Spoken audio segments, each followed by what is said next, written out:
தவக்காலத்தை முன்னிட்டு நமது பக்தி முயற்சியின் ஒரு பாகமாக தினம் ஒரு திருப்பாடல். திருப்பாடல்கள் 143. உதவிக்காக மன்றாடல். ஆண்டவரே, என் மன்றாட்டை கேட்டருளும். நீர் நம்பிக்கைக்கு உரியவராய் இருப்பதால் உமது இரக்கத்திற்காக நான் எழுப்பும் மன்றாட்டுக்கு செவிசாய்த்தருளும். உமது நீதியின்படி எனக்கு பதில் தாரும். தண்டனை தீர்ப்புக்கு உம்மடியானை இழுக்காதேயும்.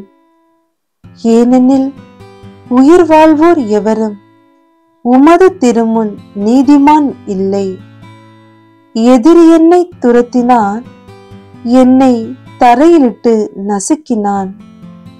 என்றோ இறந்தொழிந்தவர்களைப் போல் என்னை இருட்டில் கிடக்க செய்தான்.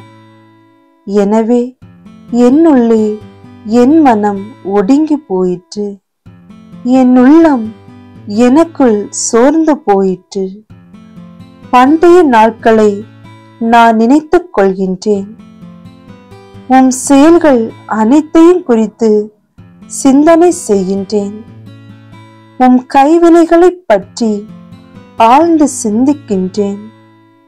உம்மை நோக்கி என் கைகளை உயர்த்துகின்றேன். வறண்ட நிலம் நீருக்காக தவிப்பது போல் என் உயிர் உமக்காக தவிக்கின்றது.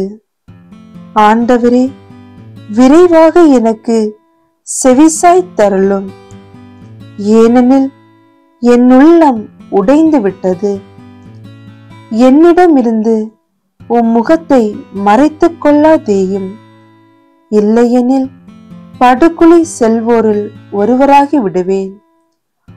உமது பேரன்பை நான் வைகரையில் கண்டடைய செய்யும். ஏனெனில் உம்மீது நம்பிக்கை வைத்துள்ளேன். நான் நடக்க வேண்டிய அந்த வழியை எனக்கு காட்டியருளும். ஏனெனில் உம்மை நோக்கி என் உள்ளத்தை உயர்த்துகின்றேன். ஆண்டவரே, என் எதிரிகளிடமிருந்து என்னை விடுவித்தருளும். நான் உம்மிடம் தஞ்சம் புகுந்துள்ளேன். உம் திருவுள்ளத்தை நிறைவேற்ற எனக்கு கற்பித்தருளும். ஏனெனில் நீரே என் கடவுள். உமது நலமிகு ஆவி என்னை செம்மையான வழியில் நடத்துவதாக. ஆண்டவரே, உமது பெயரின் பொருட்டு என் உயிரை காத்தருளும். உமது நீதியின் பொருட்டு என்னை நெருக்கடி நின்று விடுவித்தருளும். உமது பேரன்பை முன்னிட்டு என் பகைவரை அழித்துவிடும். என் பகைவர் அனைவரையும் ஒழித்துவிடும். ஏனெனில் நான் உமக்கே அடிமை.